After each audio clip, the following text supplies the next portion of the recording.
부터 발표 시작하도록 하겠습니다. 자, 발표 부탁드립니다. 네. 이에 저는 앞으로 우체국의 기대 모습과 효과에 대해서 말씀드려 보겠습니다. 제가 원하는 미래 우체국의 모습은 국민의 삶에 스며들어 있는 우체국을 만들자입니다. 첫 번째로 우편 파트에서는 우체국 문화를 만들자입니다. 지역 특성을 활용하여서 각 우체국별 심볼을 만들어 우체국별로 스탬프를 모으는 것입니다. 우체국을 이용하거나 SNS 태그 등 홍보를 할 때 각 스탬프북에 우체국의 스탬프를 지급을 하며 스탬프 개수별로 우편 할인이나 추가 금리 등의 혜택도 제공하는 것입니다. 두 번째로는 구독 서비스 활용입니다. 일정 금액 가입 시 우편, 금융, 보험 등의 혜택을 부여하고 고객이 파트별로 혜택을 선택하여 사용할 수 있도록 하는 것입니다. 예를 들어서 우편 할인이나 환전 수수료 할인 등의 혜택을 본인이 선택할 수 있도록 하는 것입니다. 그리고 두 번째로는 보험 파트입니다.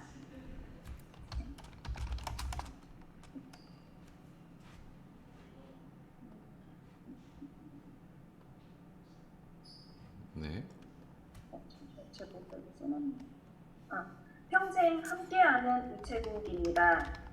건강보험과 연계하여서 전 국민의 필수 기관으로 발전하는 것입니다. 사인보험에서는 보장하지 못하는 부분을 저렴함과 안정성이 강점인 우체국 보험과 연계하여서 취약한 부분을 보완해 두고 가입할 수 있도록 하여 국민의 건강과 재산은 물론 국가의 재정까지도 긍정적인 효과를 볼 수 있게 하는 것입니다.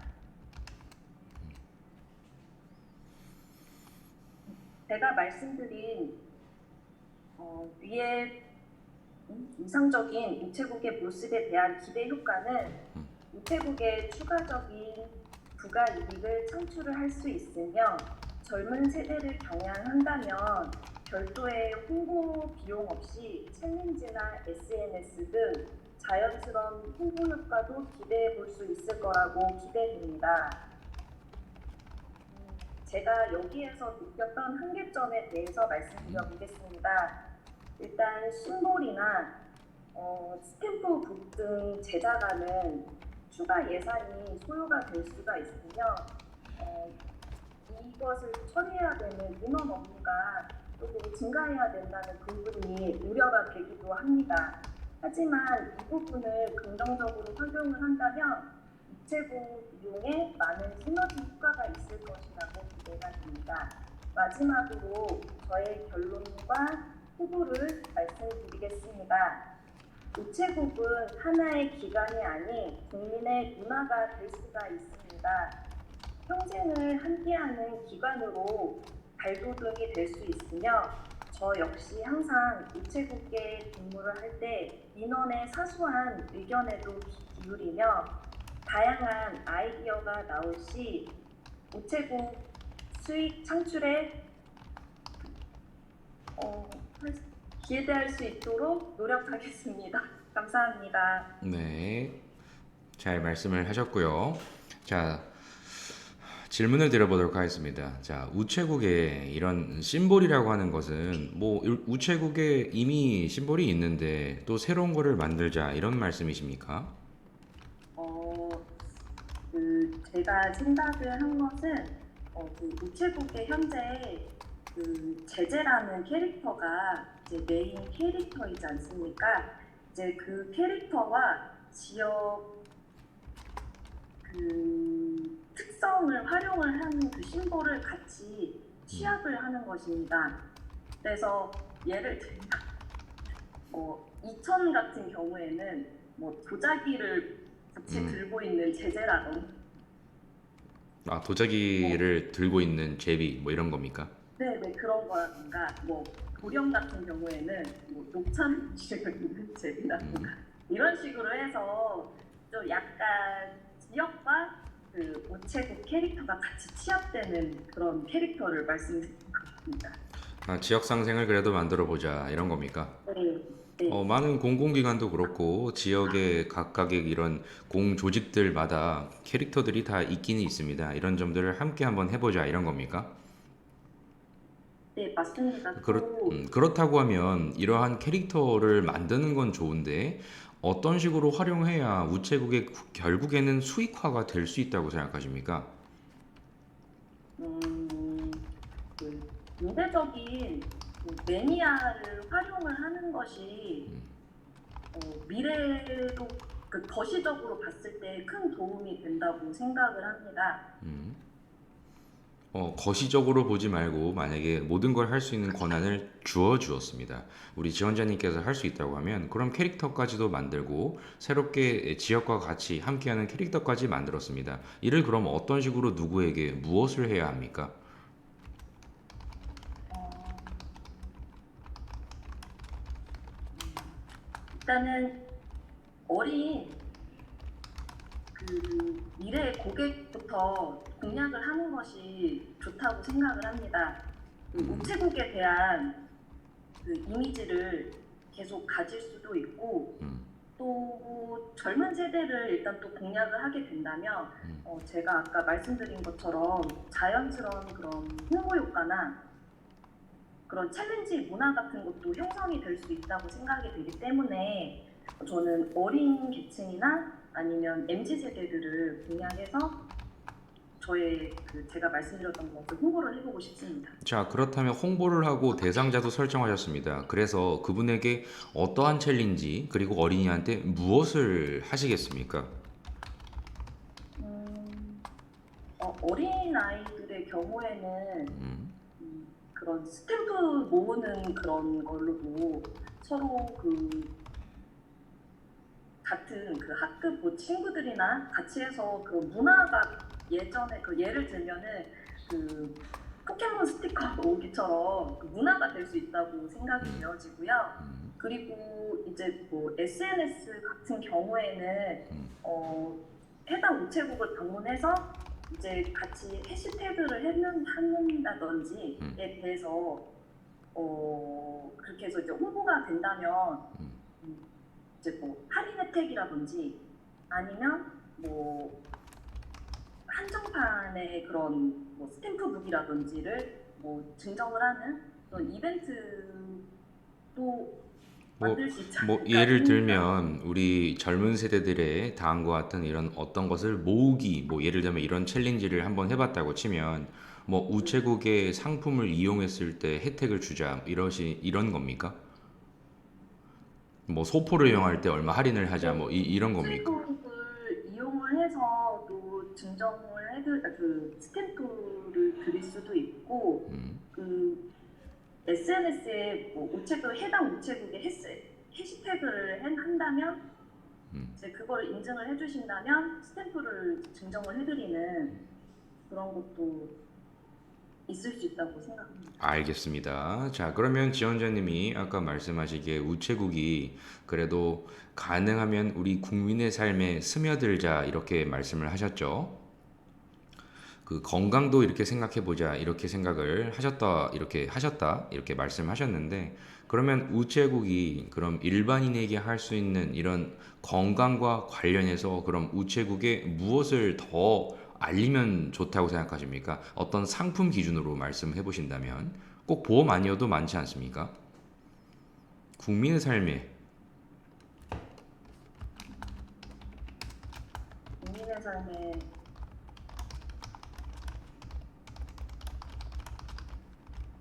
우체 음,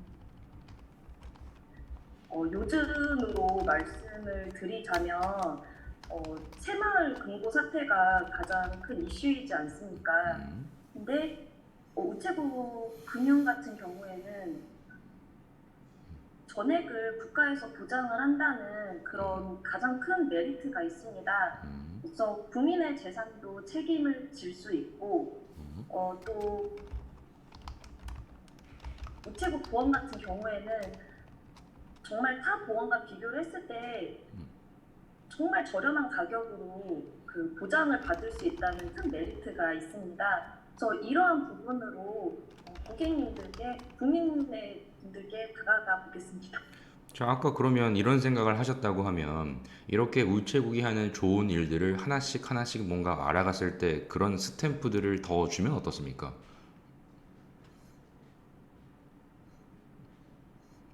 우체국이 이렇게 따뜻한 무언가를 하겠다라는 것을 내가 만든다면 이런 점들을 5가지다 예를 들어 부어 만드셨다면 하나씩 하나씩 알아갈 때마다 그런 것들을 주시면 어떠냐 이렇게 여쭤본 겁니다. 그것도 나쁘진 않은 것 같습니다. 제가 거기까지는 생각을 못 음. 해봤던 것 같습니다. 그러면 이 수익화라고 지금 제가 말씀을 드렸듯이 뭐 우리 흔히 얘기하는 이 모바일 상에서 이런 적금 챌린지 이런 것도 적용하는 그런 다른 은행들도 많이 있고요. 뭐 주차별 미션도 좋고요. 뭔가 이런 부분을 고민하면 어떨까? 이런 생각을 해봤습니다. 자, 추가적으로 제가 여쭤보겠습니다. 자, 그렇다고 하면 지원자님께서는 실제 말씀하셨던 이 2가지, 약 2가지 정도를 말씀하셨던 것 같은데, 이런 점들을 본인이 하실 수 있으십니까? 당장? 음, 외손님 죄송합니다만 제가 그 2가지를 할 수 있다는 게 네. 그 금융이나 보험 파트 쪽을 네. 말씀하시는 맞습니다. 두 건가요? 가지를 말씀하셨는데, 지금 네. 당장 내가 할 수 있는 것입니까? 이렇게 여쭤보았습니다. 어, 물론 제가 아직은 전문성이 음, 그렇게 습득이 되지는 않았기 때문에 음, 섣부르게 상품 소개 같은, 특히나 보험 같은 부분은 상품 소개 같은 거는 좀 조심스러운 부분이 없지 않아 있습니다. 하지만 음, 그런 의외로 그 우체국이 그 전액을 국가에서 보장을 하고 보험료가 싸다는 사실을 모르시는 일반인 분들이 많은 걸로 제가 알고 있습니다. 그런 부분은 제가 만나는 분들이나 아니면 찾아뵙는 분들에게는 한 번씩 어필은 해볼 수 있을 것 같습니다. 음. 방금 말씀하셨던 2가지 안에서 내가 할 수 있는 것을 그래도 찾아보고 행동해 보겠다. 이렇게 말씀하신 거죠? 네, 알겠습니다. 자, 자기소개 한번 들어볼까요? 어떤 분이십니까? 네, 어, 저는 앞에 인사말까지 같이. 네, 자기소개는 준비하셨던 대로 하십시오. 네, 안녕하십니까. 저는 대리직 공무원 지원자 서민경입니다. 저는 꼼꼼한 성격과 다년간 근무해온 재고조사 업무로 항상 확인을 하고 리체크하는 것이 습관화가 되어 있습니다. 재고조사 역시 또 다른 의미로 고객의 재산을 다루는 업무이므로 정확성이 필수이며 때로는 장시간 이어지는 작업에도 집중력을 잃지 않아야 하는 지구력도 요구가 됩니다. 이는 금전이 많이 오고 가고 고객님의 요청을 신속하게 처리해야 하는 계리직 업무의 큰 강점이 될 것이라고 생각이 됩니다. 또한 저는 분위기를 유쾌하게 하는 장점이 있습니다. 제가 속한 근무지에 찾아오시는 모든 고객님들이 편안한 분위기를 만들고 느낄 수 있도록 선임분들과 잘 융화되어 화기애애한 분위기를 만들고 찾아가고 싶은 우체국이 되도록 노력하겠습니다. 감사합니다. 네, 잘 말씀하셨고요. 그 고객의 편안함을 제공한다. 이렇게 말씀하셨는데, 그러면 어떤 부분을 더 해야 우리 우체국 고객분들이 편안하다고 느끼실까요? 제가 느꼈던 것은 일단 제가 그 우체국이나 혹은 이제 다른 이제 매장 같은 데를 방문을 했을 때 그 말을 하지 않아도 풍겨오는 그 기운이 있습니다. 그래서 그 직원분들의 그런 표정도 물론 중요하지만 그 서로 융합이 잘 되는 그런 곳은 일단 방문을 했을 때 마음이 많이 편안했습니다. 근데 이제 그런 게 잘 되지 않으면 딱히 말을 하지 않아도 아 여기는 좀 불편하구나, 좀 딱딱하구나 이런 생각을 했던 것 같아서 일단 제일 기본적인 게 저와 함께하는 모든 구성원들이 편안하고 좀 화기애애한 분위기를 갖는 것이라고 생각을 합니다. 화기애애한 이런 분위기가 상당히 중요하다 이런 말씀이신 거죠? 네. 자, 그러면 실제 우체국에 가셨을 때 상당히 많이 바쁘실 겁니다. 그러면 정말 바쁜 우리 내부 고객이죠. 동료들을 위해서 내가 할 수 있는 그런 분위기 전환은 어떤 게 있습니까? 하나 예시를 드린다면, 음, 제가 그래도 업무를 함에 있어서 좀 주변 분들을 많이 확인을 하는 편이었습니다. 그래서 만약에 저도 정말 이제 업무를 본다면 이제 바쁜 상황이라면 어쩔 수 없지만 제가 이제 동료를 지켜보는 상황이라면 그 동료분이 필요한 그런 부분이 분명히 있을 것입니다. 뭐 뭐 도장을 뭐 찾아야 된다든지 아니면 뭐 펜이 필요한다든지 이럴 때 제가 바로 옆에서 이제 뭐 서포트를 해드릴 수도 있고 아니면 뭐, 뭐 이제 필요한 부분이 있으면 이제 그런 부분도 도와드릴 수가 있어서 옆에서 이제 지켜보고 서포트를 해드릴 수 있는 부분이 있다면 그 부분을 도와드리겠습니다. 알겠습니다. 그럼 상황 관련된 질문을 드려보겠습니다. 만약에 정말 바빠서 어쩔 수 없는 상황 속에서 내 옆에 있는 동료가 실수를 하여 우리 앞에 있는 고객분이 화를 내기 시작합니다. 그렇게 오늘 하루가 끝난 상황입니다. 그럼 분위기가 안 좋을 겁니다. 이런 상황에서 나는 어떻게 하시겠습니까? 일단 직장 동료분의 성향을 먼저 알아야 될 것 같습니다. 위로를 해드리는 것을 원하는 동료분도 계시겠지만, 음, 굳이 음, 그 본인의 그런 실수를 다시 꺼내시는 것을 또 불쾌해하시는 동료분도 계시기 때문에 만약에 그런 위로를 원하시는 분이라면 당연히 저도 예전에 뭐 이런 경험도 해봤고 이런 일도 있었고 라면서 좀 이렇게 분위기를 좀 부드럽게 풀려고 할 것이고 만약에 그런 걸 싫어하시는 분이라면 구태여 다시 상기를 시키는 것보다는 이제 다른 화제로 전환을 해서 좀 유쾌한 얘기나 아니면 이제 뭐 재미있는 뭐 얘기 같은 걸로 화제를 전환해 보도록 하겠습니다. 알겠습니다. 상당히 배려심이 상당히 강하신 분이시군요. 알겠습니다. 그러면 과거의 경험을 또 여쭤보겠습니다. 재고 조사라는 것을 아까 하셨다 하셨는데요. 그럼 그런 재고 조사 속에서 내가 했던 가장 큰 기여도, 성과는 뭐라고 생각하십니까? 음, 어, 이게 특성상 이제 계속 저의 성과가 쌓이는 이거 어떻게 말씀드려요?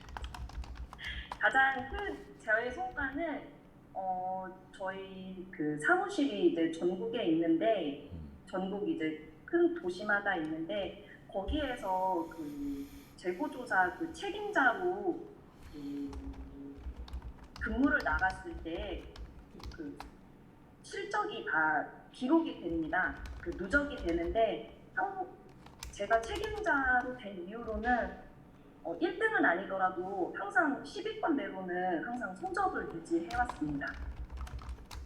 알겠습니다. 자, 그러면 지원자님이 그래도 상당히 밝고 그래도 업무도 열심히 하시는 분인 것 같은데 반대로 지원자님이 생각하시는 단점은 어떻게 되십니까?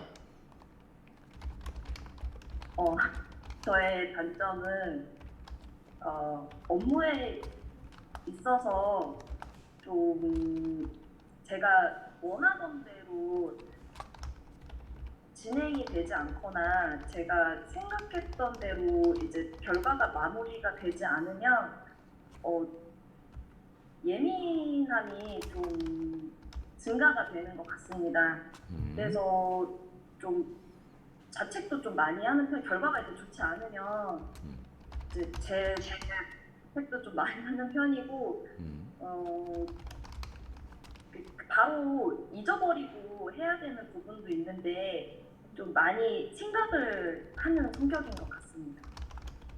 그러면 상당히 스트레스를 스스로 많이 받으실 수 있다. 이렇게 저는 이해했는데 어떤 식으로 이런 스트레스를 관리하십니까? 어, 저는 일단은 제일 제가 스트레스 관리함에 있어서 도움이 됐던 거는 제가 같이 근무하는 그 선임분들의 말씀을 듣는 것이었습니다. 거의 비슷하게 이제 일도 생기고 비슷한 경험을 해오셨기 때문에 음, 이게 내가 정말 너무 이제 저에게 스트레스를 주는 상황이어도 이제 선임분이 봤을 때에는 이제 그렇게까지 할 게 아니다라고 저에게 이제 좀 위로를 해주시는 부분도 있었고, 그래서 제가 이제 저에게 좀 이제 그런 생각이 들을 때는 선임분에게 일단 좀 많이 저희 고충을 털어놓는 편이었습니다. 알겠습니다. 뭐 평소에도 상당히 예민하십니까? 아니요, 그러진 않습니까? 아닙니다. 잠도 되게 잘 자고. 아, 업무상에서만큼은 이런 정확도를 중시하기 때문에 네, 상당히 맞습니다. 예민한 그런 성향이 있다. 이런 네, 거죠. 네. 알겠습니다. 우체국은 어떠한 나에게 의미인지 마지막으로 한마디 하면서 마무리하겠습니다. 우체국은 저의 정성이 담긴 직업입니다. 제가 우체국이라는 직렬을 알게 된 것이 제법 긴 시간이었습니다. 그만큼 많이 도전도 했고 다시 이제 우체국이라는 직렬에 대해서도 많이 생각을 해보았는데요. 어, 이렇게 간절하게 바래왔던 직업이기 때문에 앞으로 저와 함께 평생 해야 되는 직장이고 제가 사랑해야 하는 직업입니다. 감사합니다. 알겠습니다. 이상 면접을 마치도록 하겠습니다. 감사합니다. 네. 요 정도의 느낌이 실제 면접일 겁니다. 네, 뭐 할만하죠? 아니요. 아닙니까? 아, 이 정도면 그래도 할 법하지 않습니까? 아직도 지금 한 3주 정도 남았는데 이 정도면 그래도 내가 무슨 얘기를 했는지 기억도 안 날 수 있으나 이 정도는 못 하시는 거 아니거든요. 절대. 제가 조금만 조언을 조금 드리자면 아까 말씀하셨듯이 이 사조서에서는 내가 준비한 거 다 발표하신 거죠. 그렇죠? 네, 네, 여기에 조금 더 우리 민경님이 생각을 더 하실 부분은 아까 말씀하셨던 우편과 보험과 여러 가지 아이디어 얘기하셨잖아요. 네, 그게 단순히 우체국의 관심도로만 끝나면은 점수가 조금 아쉬워요. 뭐 스탬프를 하든 뭐 홍보를 하든 뭐를 어떤 식으로 얘기를 하던 간에 이 국민의 삶에 스며들었다면 그래도 공적인 부분을 공략을 하시자 이렇게 하자 이런 얘기를 하셨기 때문에 그 이유는 그래도 수익화에 대한 거를 조금 더 고민을 해보셔야 됩니다. 우체국이 그냥 좋은 이미지만 있으면 됩니까? 결국에는 적자 개선에 대해서 그래도 좀 적극적으로 하고자 하는 의지가 있어야겠죠. 그런 점들을 조금만 생각해 보십시오. 그래서 오늘 제가 질문 드렸던 거를 다시 한번 조금만 더 깊이 있게 생각하는 것이 앞으로 하셔야 될 일이기도 합니다. 알겠죠? 아까 챌린지라는 부분도 많이 말씀을 하신단 말이에요. 그 젊은 분들이 어떤 챌린지를 만들어야 우체국을 많이 알릴 수 있는가만 얘기하는 게 아니라 여기에서 그래서 어떻게 수익화까지 이어갈 수 있는가. 근데 우체국은 좋은 게 좋은 의미를 담긴 그런 부분이 많이 있잖아요. 그래서 이런 부분들을 함께 하고자 하는 이런 젊은이들의 이런 가치에 대한 부분을 조금 언급을 많이 하십니다. 많은 합격자분들이 그렇게 말씀을 많이 하시기 때문에 이 가치 있는 무언가를 함께 하자라는 것을 알리면서 뭔가 적금을 가입을 하든 어떤 상품을 구매를 하든 뭐 이런 쪽으로 연결이 돼야죠. 그죠? 그래서 공익만 생각하기보다는 공익 플러스 수익까지 같이 고민한 것을 얘기하신다면 점수입니다. 거기까지 생각하시면 이제 끝까지 간 거예요. 알겠죠? 그런 부분을 좀 생각해 보시면 좋을 것 같고, 그리고 시간과 그리고 이제 자금이 들어가고 이런 여러 아이디어들이 분명히 내가 제시한 것 안에 있을 겁니다. 그죠? 그 안에서 그래서 결론적으로는 이런 한계는 뭐냐? 당장 내가 할 수 없는 겁니다. 아까 제가 질문 드렸었죠. 내가 할 수 없는 것이기 때문에 결국 나는 할 수 있는 범위 내에서 어떻게 해보겠습니다가 꼭 마지막에 있어야 됩니다. 그래서 나를 뽑으십시오라고 하는 전달 메시지가 계속 전달돼야 되거든요. 그래서 이 부분이 가장 중요합니다. 그래서 충분히 이 부분을 고려를 하셔라. 제가 이거를 또 말씀을 드렸고, 수익화 고려 이거 있고요. 그리고 자기소개부터 쭉 답변하시는 것 안에는 상당히 상대방을 배려를 많이 해주시고 업무상에서의 분위기를 중시하시며, 그리고 업무적으로도 상당히 실수를 하지 않으려고 하는 모습들이 다 담겨져 있거든요. 충분히 이 정도면은 뭐 문제 없습니다. 충분히 문제 없습니다. 여기에서 조금 디테일하게 생각할 거는 지금은 있는 그대로의 나를 얘기를 하셨다면 지금부터는 조금만 더 우체국에 적합한 사람으로 비춰지려면 나는 어디까지 얘기를 하고 어떤 식으로 얘기하는 게 더 좋을까 갈고 닦으시면 됩니다. 충분히 문제가 없는 분입니다. 그래서 일과 사람 관점에서 내가 과거에 했던 업무들이 어떠한 더 좋은 긍정적인 에너지, 긍정적인 시너지가 날까? 일과 사람에게. 이렇게 생각해 보실 게 하나 있고, 그리고 아까 단점을 물어봤던 이유도 내가 생각하는 단점은 어떤 게 있는지, 스스로에게 영향을 끼치지는 않는지, 이런 부분이 결국에는 우체국에 어떤 영향으로 끼칠까? 당연히 긍정보다는 부정을 그래도 생각을 하셔야 됩니다. 예민하다는 게 절대 단점은 아니에요. 근데 평소에도 예민하다는 건 아니잖아요. 그래서 업무상에서의 이런 예민함이 혹여 동료를 생각하시고 우리 앞에 계신 고객을 생각하셔야 되기 때문에 혹여 나의 이러한 예민함이 타인에게 피해를 입히지 않을까? 이런 점들을 생각해 보신 그런 나의 답변이 있으면 퍼펙트합니다. 알겠죠? 이렇게 해서 나 그리고 고객 그리고 우리 조직 동료 다 골고루 생각을 해보셔라. 단점은 특히 더 많이 생각을 하시는 게 좋습니다. 나의 단점이 혹여 다른 사람한테 피해가 가지 않을까 생각하시면 다 점수입니다. 알겠죠? 이런 점들 잘 담으셔서 우체국에 나는 왜 왔습니다로 마무리하시면 면접은 끝납니다. 알겠죠? 충분히 못하신 분 아니니까 잘 오늘 했던 거를 다시 한번 리마인드 해보십시오. 알겠죠, 네, 민정님? 감사합니다. 네, 오늘 아주 잘하셨습니다. 아주 잘하시는 분입니다. 수고하셨습니다. 감사합니다. 네.